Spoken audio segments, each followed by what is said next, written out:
இது ஃபர்ஸ்ட் மலேசியாவின் செய்திகள் உங்களுக்காக.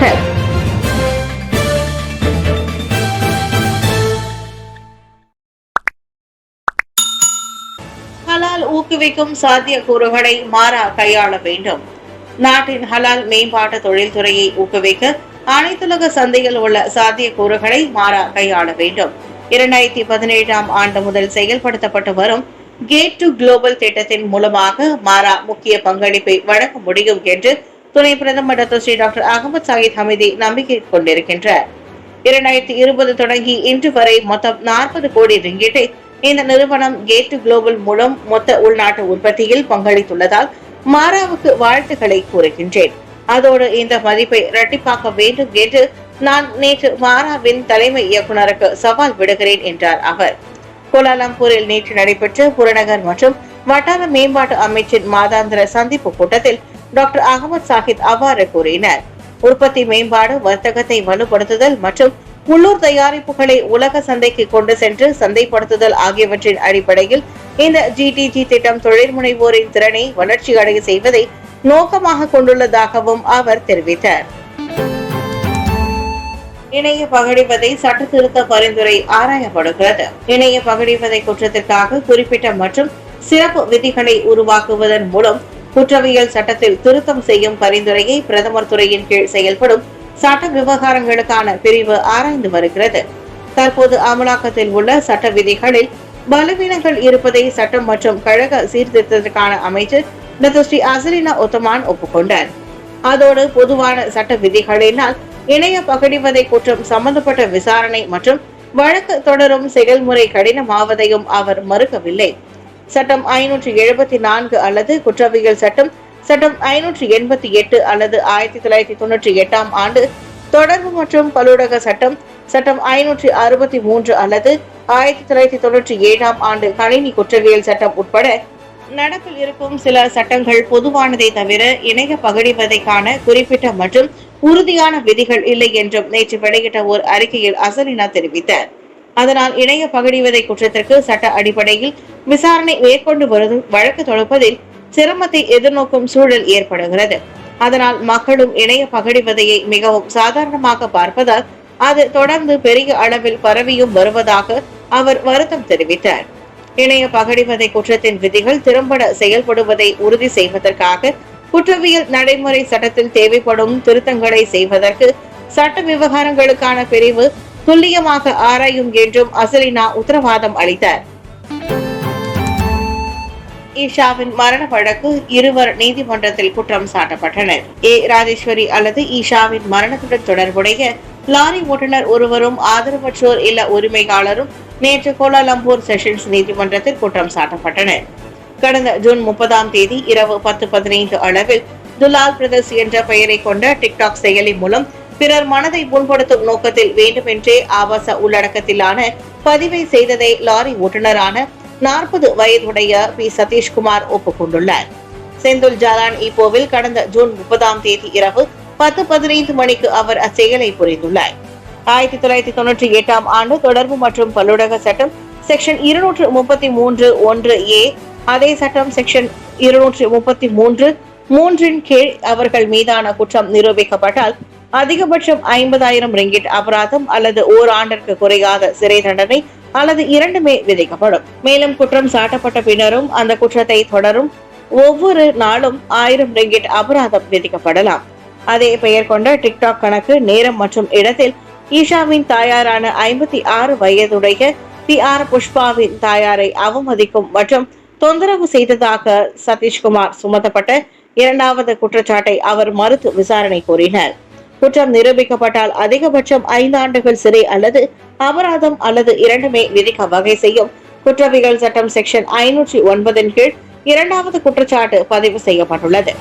இவ்வழக்கு நிறைவடையும் வரை அவரின் கடப்புதழை நீதிமன்றத்தில் ஒப்படைக்க வேண்டும் என்பதோடு மாதத்திற்கு ஒரு முறை அருகில் உள்ள போலீஸ் நிலையத்திற்கு சென்று கையெழுத்திட வேண்டும் என்ற கூடுதல் நிபந்தனையுடன் அவ்விரு குற்றச்சாட்டிற்கும் சதீஷ்குமாரை 36,000 ரிங்கிட் ஜாமீன் தொகையில் விடுவிக்க நீதிபதி அமினா கசாலி அனுமதி அளித்தார். தமது அடுத்த வழக்கு விசாரணையின் போது தம்மை பிரதிநிதிக்க வழக்கறிஞர் வேண்டும் என்று குற்றம் சாட்டப்பட்டவர் கேட்டுக்கொண்டதால் இவ்வழக்கின் மறு செவிமடுப்பு ஆகஸ்ட் 16ஆம் தேதிக்கு ஒத்திவைக்கப்பட்டது. சிங்கப்பூருக்கு விற்கப்படும் சுத்திகரிக்கப்படாத நீர் விவகாரம் ஒப்பந்தங்கள் மறு ஆய்வு செய்யப்படுகிறது. 1962ஆம் ஆண்டு தொடங்கி ஒவ்வொரு 1000 கலன் சுத்திகரிக்கப்படாத நீர் 3 சென்ட் விகிதத்தில் சிங்கப்பூரிடம் விற்கப்படும் விவகாரம் தொடர்பான அனைத்து ஒப்பந்தங்களையும் அரசாங்கம் மறு ஆய்வு செய்ய வருவதாக துணை பிரதமர் டத்தோஸ்ரீ ஃபடிலா யூசுப் தெரிவித்தார். அவ்விவகாரம் முன்னாள் பிரதமர் டாக்டர் மகாதீர் முகமதின் தலைமைத்துவம் முதலே இருந்து வருவதாக எரிசக்தி மாற்றம் மற்றும் நீர் உருமாற்ற அமைச்சருமான அவர் கூறினார். 1962ஆம் ஆண்டு முதல் ஒவ்வொரு 1000 கலன் நீரையும் 3 சென்ட் விகிதம் என்று நாளொன்றுக்கு 25 கோடி கலன் சுத்திகரிக்கப்படாத நீரை 61 ஆண்டுகளாக சிங்கப்பூருக்கு மலேசியா மானியமாக வழங்கி வருவதாக கடந்த வெள்ளிக்கிழமை டாக்டர் மகாதீர் கூறியிருப்பது குறித்து விளக்கம் அளித்த ஃபடிலா அவ்வாறு குறிப்பிட்டார். எம்மிடமே திரும்ப கேட்க வேண்டும். அவர் பிரதமராக இருந்த போதே இது நடந்துள்ளது. நாம் உதவித்தொகை வழங்குகிறோமா அல்லது இல்லையா என்பது குறித்து அனைத்து ஒப்பந்தங்களையும் மீண்டும் சரிபார்த்து வருகிறோம். சரியா என்றார் அவர். நேற்று கோலாலம்பூரில் 2024ஆம் ஆண்டு நீர் மலேசியா சிறப்பு மாநாடு மற்றும் கண்காட்சியை தொடக்கி வைத்த பின்னர் செய்தியாளர்களிடம் பேசிய ஃபடிலா அவ்வாறு கூறினார்.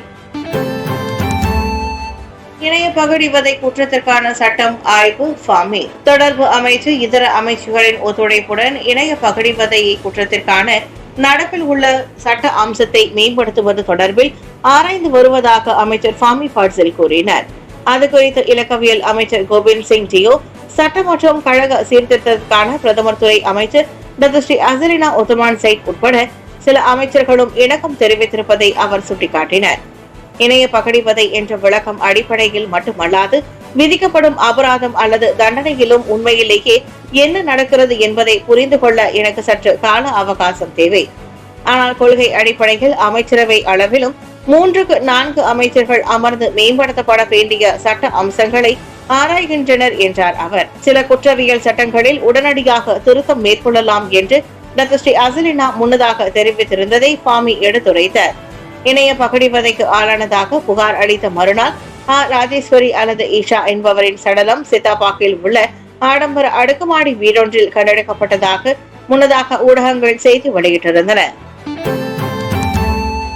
உடனடியாக பதவி விலக கிம் பான் போங் முடிவு. தனிப்பட்ட பொறுப்பு காரணமாக தேசிய கால்பந்து அணி தலைமை பயிற்றுனர் கிம் பான் போங் உடனடியாக பதவி விலக அதிகாரப்பூர்வ முடிவெடுத்துள்ளார்.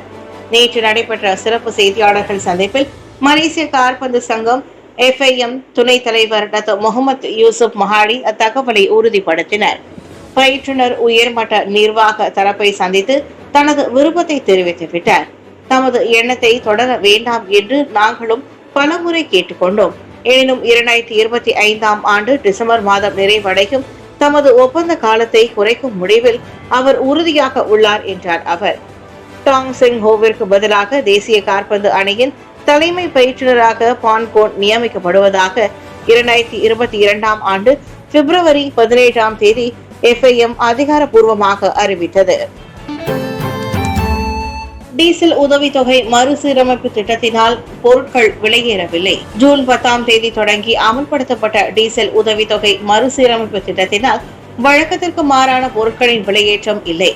ஆதாயம் ஈட்டும் நடவடிக்கை இல்லாததை உறுதி செய்ய ஓப்ஸ் கிசான் வழியாக அமைச்சின் அமலாக்க பிரிவு 14,195 சோதனை நடவடிக்கை மேற்கொண்டதாக உள்நாட்டு வாணிபம் மற்றும் வாழ்க்கை செலவின துணை அமைச்சர் புசியா சாலே கூறினார்.